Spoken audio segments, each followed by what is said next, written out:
the film has that wonderment about a teenager discovering life, really, at that old age. You know, it's and that's what drew me to the project in the first place. I mean, as I said, the action stuff was great fun, but really this kind of coming of age journey that Hanna goes on.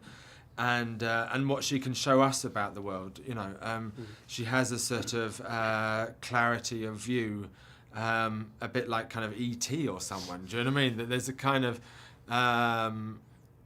holy fool aspect to her. Well, there is that alien aspect when she gets into, you know, the Moroccan market. It's completely foreign. Yeah, and it's it's that journey, that kind of journey through civilization that drew me to the project really emotionally. Right. And you also had a very personal reason for making a female empowerment film? Yeah, I mean, I think that, you know, I kind of get quite alarmed by the state of you know, the objectification of women continues to this day, and the sexual objectification of women, and I find that quite alarming. I wonder what happened to kind of feminism, and was it just a fad, a passing phase? Because it wasn't supposed to be. Do you know what I mean? It was supposed to change the world, and I look around me now, and I kind of I worry that perhaps you know, women should perhaps think about things in a slightly different way. Oh, we should certainly think about women in a certainly different way. It did give Saoirse's character, Hanna, obviously, the power of experiencing the sights and the sounds of modernity. And it was... and especially when she comes up against that character, Sophie. Sophie is this little kind of...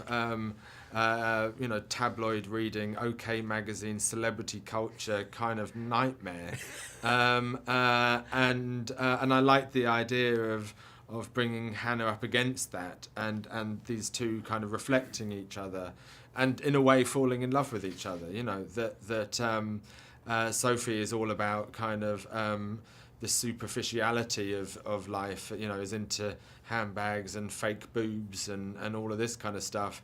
And hopefully Hannah's perspective allows the audience to appreciate the absurdity of modern life. Right.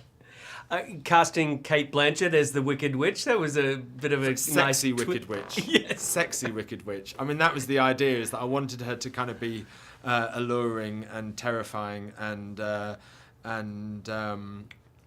damaged and kind of real and a total archetype at the same time. She's She's what can one say? What can one say? Exactly. Yeah.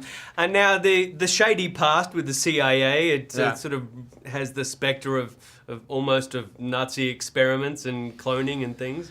Nazi experiments, or possibly kind of more recent American experiments. No, it's not really a comment on kind of modern politics in any way. It's just a bit of fun, really. A bit of fun, yeah. Well, they did create... I don't know why the program failed, but they did create one impressive woman in Hanna, at least. Absolutely. I think the program failed because they decided it was unethical.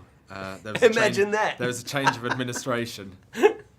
Imagine that. I need to ask you about Joel Basman, the young Swedish actor who plays Razor.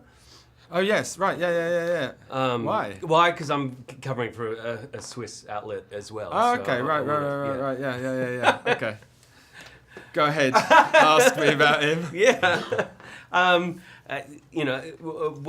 What are Jason's talents? What was it like inserting him into this extremely experienced cast and his work with Saoirse? Well, one of the great things about making this film is kind of exploring different countries and the talent in different countries. We work with actors from Finland, Germany, Australia, the UK, and Joel was part of that kind of international community of actors, and that was very exciting. We also worked with actors from Morocco, and there were all these languages on set and all these kind of exchanging of ideas between Western actors and actors from Eastern, what was East Germany and the former Soviet regime there. And so I think Joel is one of Europe's finest young talents, and I'm very much looking forward to seeing what he does next.